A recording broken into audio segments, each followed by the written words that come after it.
Salut à tous et bienvenue dans cette nouvelle vidéo. Aujourd'hui, encore une vidéo mercato, même si la fin approche. On va se pencher sur une nouvelle recrue de l'Olympique de Marseille, Amar Dedić, latéral bosnien, qui, au moment où vous regardez cette vidéo, s'est peut-être déjà officiellement engagé. En tout cas, il était attendu à Marseille dimanche pour passer sa visite médicale. Alors, on ne sait pas encore exactement les modalités. Certains parlent d'un achat direct, certains parlent d'un prêt avec obligation d'achat si le joueur dispute au moins 50% des rencontres de l'OM d'ici la fin de la saison. On verra comment ça se passe quand on en saura plus, mais déjà aujourd'hui je vous propose d'en savoir plus sur Amar Dedić, et ça on va le faire en stats évidemment, mais aussi avec de l'analyse vidéo. Et on va aller se pencher sur le profil de Dedić, en tout cas son parcours jusqu'ici. Joueur passé par l'école de football Red Bull, joueur de Salzbourg, qui a quand même pas mal de matchs derrière lui maintenant, avec Salzbourg. Quand on va chercher les performances détaillées, on arrive à un joueur qui a désormais quasiment 100 matchs avec Salzbourg, 8 buts, 15 passes décisives, ce qui est plutôt correct pour un latéral. Et cette année, il avait joué notamment 7 matchs lors de la campagne de Ligue des Champions ratée quand même de Salzbourg. Il y a pris sa part et il a même été, il me semble, capitaine sur pas mal de rencontres. Si mes souvenirs sont bons, voilà, capitaine contre le Dynamo Zagreb, capitaine contre Leverkusen et capitaine contre le PSG. 3 matchs qui se sont pas très bien passés. On va pas tirer de conclusion sur le fait que la seule victoire de Salzbourg, il n'est pas là. Même si vous verrez par la suite ce qu'on peut en dire. En réalité, Dedić aujourd'hui, de par sa polyvalence et on va dire son gabarit, et vous allez voir l'image ensuite, j'ai envie de vous dire que l'OM trouve un joueur pour remplacer ou être un nouveau Murillo dans l'idée. C'est comme ça en tout cas que je vois le joueur à l'heure actuelle. Je le vois pas comme quelqu'un qui va révolutionner le poste de latéral à Marseille, vous allez voir en image après. Je me trompe peut-être, mais c'est ma conclusion jusqu'ici. Et ensuite donc, son profil statistique. Voilà aujourd'hui le profil statistique de Dedić. Donc vous voyez qu'on a un joueur qui est vu comme un bon titulaire en Ligue 2, moyen en Championship. Quand on vous dit moyen en Championship, en gros c'est bas de tableau Ligue 1. C'est joueur de rotation dans une équipe de bas de tableau Ligue 1. C'est pas forcément un joueur qui va arriver à apporter une plus-value a priori dans votre équipe première. En tout cas, du côté de Marseille. Donc voilà ce qu'en disent les stats. Et vous voyez son radar qui associe quand même deux statistiques qui vont pas forcément toujours ensemble. C'est la conservation et le dribble. Vous voyez, c'est souvent un joueur qui dribble beaucoup. C'est un joueur qui va perdre des ballons. Donc il va peut-être avoir du mal à conserver le ballon. Donc ça c'est une question qui peut se poser, c'est comment est-ce qu'on peut associer les deux. En tout cas associer les deux chez Wisecout, c'est une question à laquelle on va essayer de répondre. Et ensuite vous voyez qu'il ressort bien en tant que défenseur fiable. Là aussi, on va voir à la vidéo que j'ai quelques bémols à mettre sur ce sujet. On va pas perdre plus de temps, on va aller voir les images. Déjà on va commencer par la partie best-of. Donc là évidemment on va le voir sous son meilleur jour. Avec lui qui met la petite passe là, passe cachée dans la surface de réparation. Voilà. D'ailleurs, c'est le match dont je vous avais montré des images tout à l'heure. Là, il est sur le côté, très bonne qualité de centre. Mais c'est pas forcément toujours cette qualité-là au niveau du centre. C'est un peu plus variable. Là encore, je vous le dis, c'est un best-of. Sa capacité à se projeter, à aller fixer, on libère. Vous voyez ? Et c'est pour ça que moi, je le vois aujourd'hui comme un Murillo. Là, c'est lui qui va récupérer la balle à l'entrée de la surface, à l'angle de la surface. Voilà. Il va rentrer sur son pied droit. Voilà. Le renversement, la réception, le bon contrôle, le centre, le poteau. Là, il n'a pas été verni là-dessus, ça aurait pu faire une jolie passe décisive. Vous noterez au passage qu'il y a beaucoup d'actions offensives dans son best-of. Là, on va le voir, je sais pas où d'ailleurs. Ah oui, c'est lui qui se projette, qui est de l'autre côté là. Voilà, c'est lui qui accompagne l'action. Ici, le bon centre à la fin. Et en fait, vous voyez, sur toutes ces actions-là, c'est en ça que moi, il me fait beaucoup penser à un remplaçant potentiel de Murillo. Dans le sens où, dans des situations comme celle-là, vous voyez Murillo, toujours prêt à débouler là, qui fait sa course, qui va centrer, et là bon, ça finit pas au fond. Mais sur ses talents offensifs, sa capacité à monter, etc., je fais vraiment un parallèle entre les deux, d'autant plus que Murillo est quand même un joueur à la base assez lambda, dans le sens en termes de qualité, mais qui a ces derniers temps pris une autre dimension parce que dans le système de De Zerbi, c'est un joueur qui est plutôt bien entouré parce que devant lui il y a Greenwood, à côté il y a Luis Enrique, il y a beaucoup de rotations qui peuvent exister entre ces trois-là. Et Dedic, si tu remplaces Murillo, que tu mets Dedic, je pense que ça colle assez tranquillement et qui peut se projeter comme ça. Donc là-dessus, c'est un point où il peut rentrer dans le contexte marseillais de manière assez facile. Toutefois, attaquer ne suffit pas quand on est latéral, il faut aussi se pencher sur ce que le joueur est capable de faire sur le plan défensif.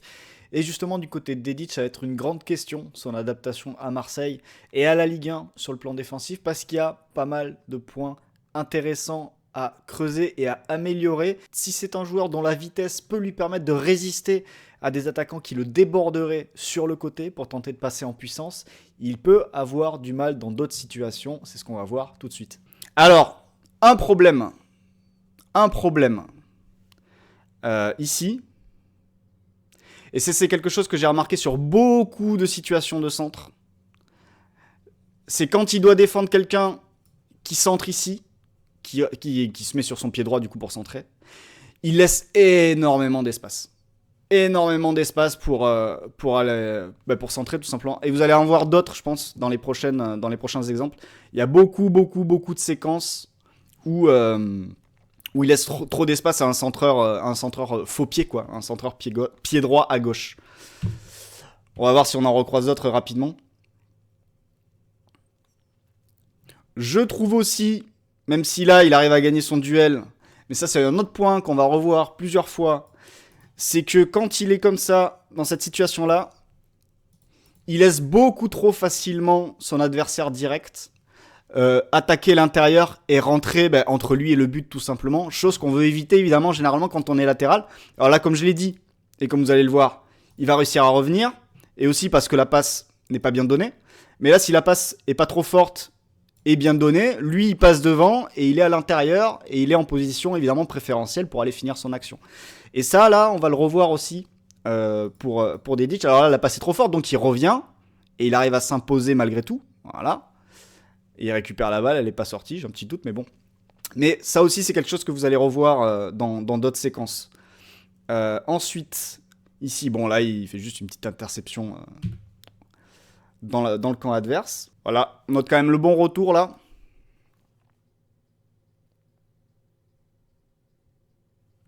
Très bon retour. Ah, voilà, on peut la remettre une dernière fois.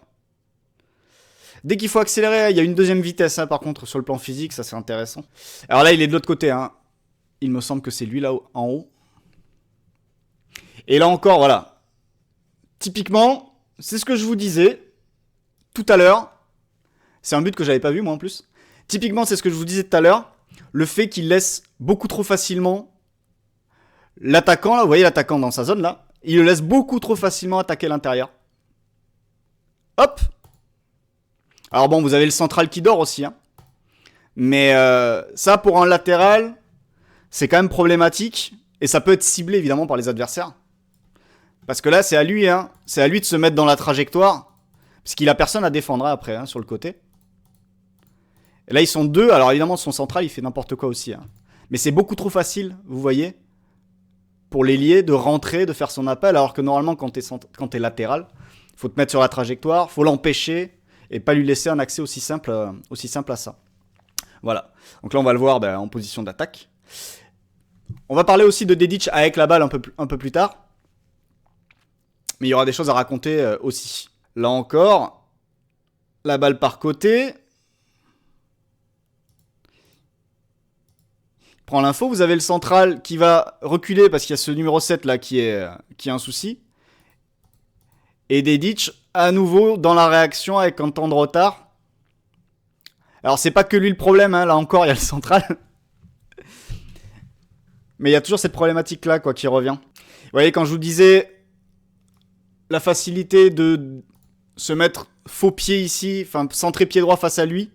Là encore, c'est assez facile quand même d'envoyer un centre assez rapidement. On recrute des défenseurs qui savent pas défendre, c'est génial. Bah, écoutez, en fait, il a quelque chose pour lui défensivement. C'est sa vitesse. Vous l'avez aperçu tout à l'heure sur un retour. C'est que là, s'il faut défendre longue ligne, ici, là, il a une capacité de réaction, une capacité d'accélération sur quelques mètres qui fait qu'il peut résister à des dribbleurs, à des joueurs puissants, etc. Par exemple, en Ligue des Champions, vous pouvez trouver, je peux pas vous les montrer, mais vous pouvez trouver des séquences où il va résister à Vinicius. Un petit peu.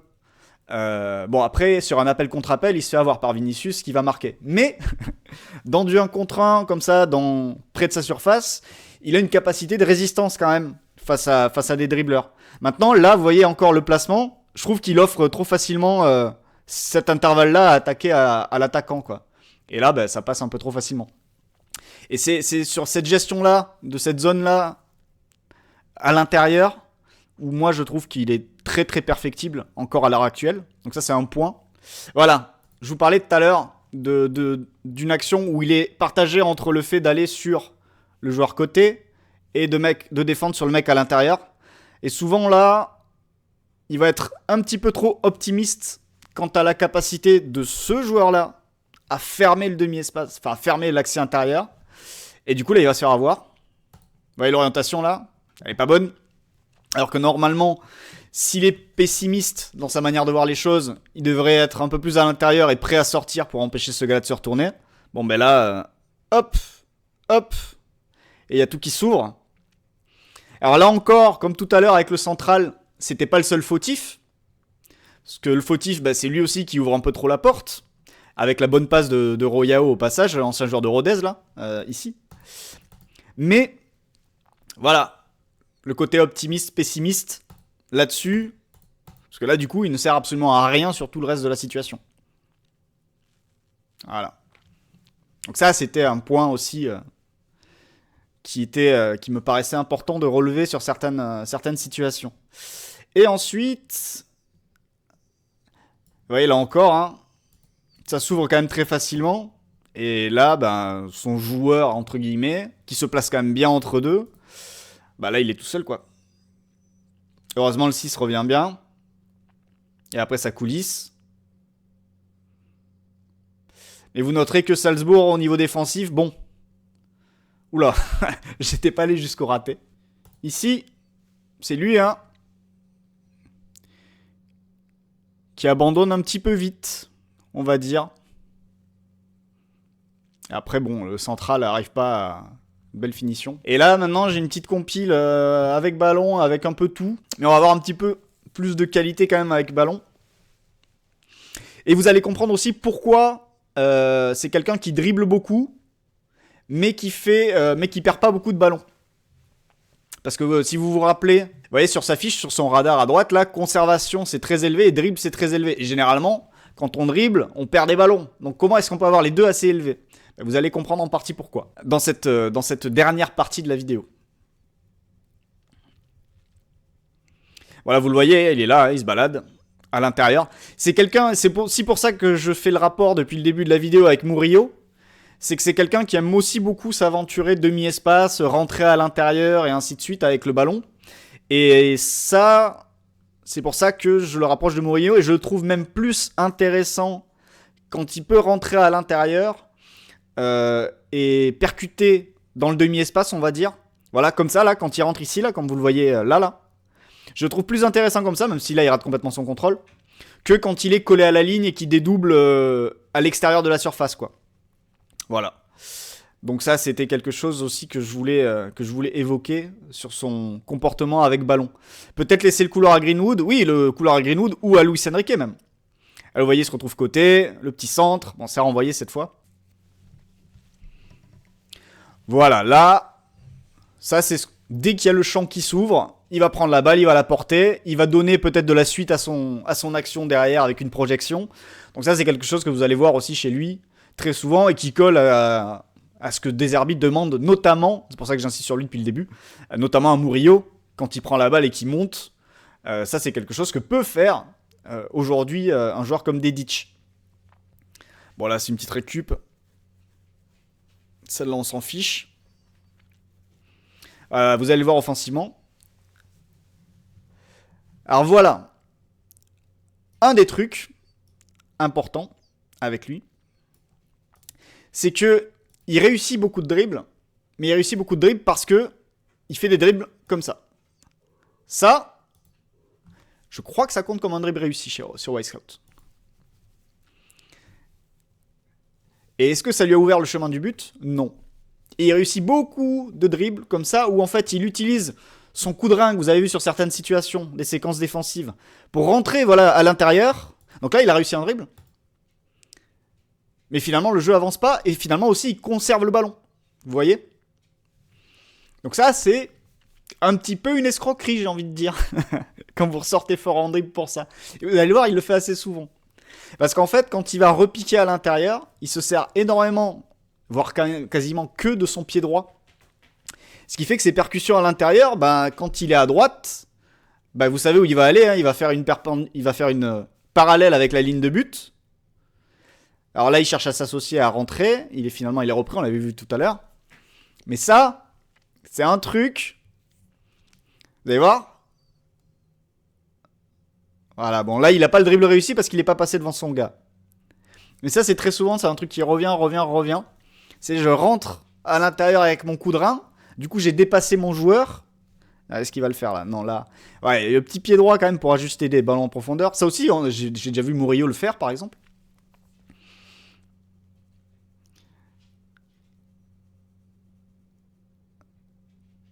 Voilà, ça, ce sont des percussions où il est intéressant. Il trouve un gars devant lui pour s'appuyer. Donc ça, on peut l'imaginer avec Greenwood, avec Luis Enrique, si Luis Enrique joue un peu plus intérieur. Ça, c'est un truc où on devrait le voir souvent le faire. Là, il tente un petit ballon en profondeur qui est plutôt bien donné. Alors ici, j'attends de voir une de ses percussions. Alors, vous voyez, il a du champ, il va percuter. Toujours ce petit crochet à l'intérieur, vous voyez. Bon, là, il a été repris par le mec qui revenait. Mais ça, c'est quelque chose qu'il utilise beaucoup. Et il va essayer de mettre la tête à l'arrivée. C'est dommage. Donc là aussi, fermer deuxième poteau. En tant que piston, c'est quelque chose qu'il sera capable de faire parce qu'il l'a déjà fait. Là, vous voyez. Voilà. Typiquement, c'était ce type d'action-là. Là, il a fait, on le voit pas derrière le truc, mais il fait crochet intérieur. Voilà. Et il renverse. Bon, c'est un peu long cette fois. Mais ça, c'est vraiment son truc. C'est le crochet. Voilà. Dribble réussi. Mais conservation après. Vous voyez? Dribble et conservation. Sauf que ton jeu, bon, t'as fixé un petit peu, mais ça n'a pas apporté grand-chose non plus. Là, vous voyez encore. La balle arrive. Le crochet intérieur. Hop. Je reste sur mon pied droit tout le temps. Alors là, il arrive quand même à la garder. Et voilà. Le dribble est réussi. Mais, in fine, c'est pas une percussion, quoi. C'est pas une défense qui est inquiétée, etc. C'était moi, c'est ce qui se dit ce matin en Bosnie, d'accord. 11 millions.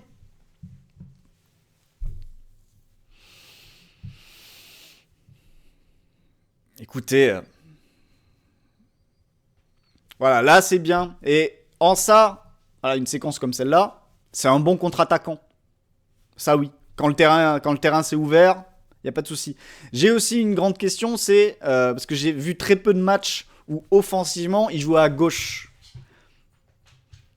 Et vu qu'il aime beaucoup repiquer sur son pied droit, je ne sais pas ce que ça donne à gauche dans sa capacité à faire des différences, à être dangereux, quoi. Donc c'est là-dessus qu'il y a encore une incertitude sur ses capacités. À gauche, je sais pas trop ce qu'il peut apporter. Mais à droite, je trouve que tout ce qu'il fait est assez lisible. Et ne fait pas avancer vraiment le jeu, quoi. Même s'il réussit des dribbles. Bon, là, il est pris. Alors que j'ai un chat qui fait n'importe quoi à côté. Voilà, on va finir quand même une note positive. Vous voyez, sur de l'association, sa deuxième vitesse, le petit centre à la fin. Il y a des choses, quand même, chez ce joueur qui sont intéressantes. Maintenant, pour un montant pareil, il y a quand même encore beaucoup de travail. Et pour un joueur qui sort de Salzbourg, je trouve pas que ce soit un joueur prêt pour le très haut niveau, pour la Ligue des Champions ou quoi que ce soit, même s'il a joué à la Ligue des Champions cette année.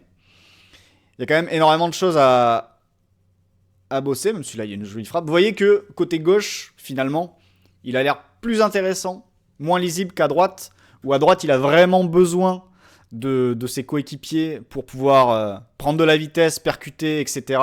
Donc voilà ce que je pouvais vous raconter aujourd'hui sur Amar Dedić. Jeune joueur, encore évidemment, très perfectible, vous l'avez vu, défensivement au niveau du placement, offensivement au niveau de la variété de ce qu'il pourrait apporter. Utiliser son pied gauche pourrait lui ouvrir beaucoup d'autres possibilités. Par exemple, maintenant on va voir comment ça va se passer du côté de Marseille. En tout cas, c'est un joueur supplémentaire dans la rotation qui peut remplacer en termes de rôle aujourd'hui complètement Amir Murillo. Donc un Amir Murillo plus jeune, s'il arrive rapidement à intégrer les principes de De Zerbi, pourquoi pas le voir s'inscrire sur la durée la saison prochaine à l'OM. Pour ça, il faudra juste une chose, qu'il joue plus de 50% des matchs. Et s'il ne les joue pas, ça voudra dire que la direction phocéenne aura certainement pris une décision à son sujet. Merci d'avoir suivi cette vidéo jusqu'au bout. Si elle vous a plu, ce dont je ne doute pas, si vous êtes encore là, n'hésitez pas à laisser un pouce, lâcher un commentaire, ça m'aide beaucoup pour l'algorithme, pour rendre les vidéos encore plus visibles et du coup me motiver à en faire encore plus. Donc je compte sur vous et à bientôt pour un prochain sujet vidéo. Ciao!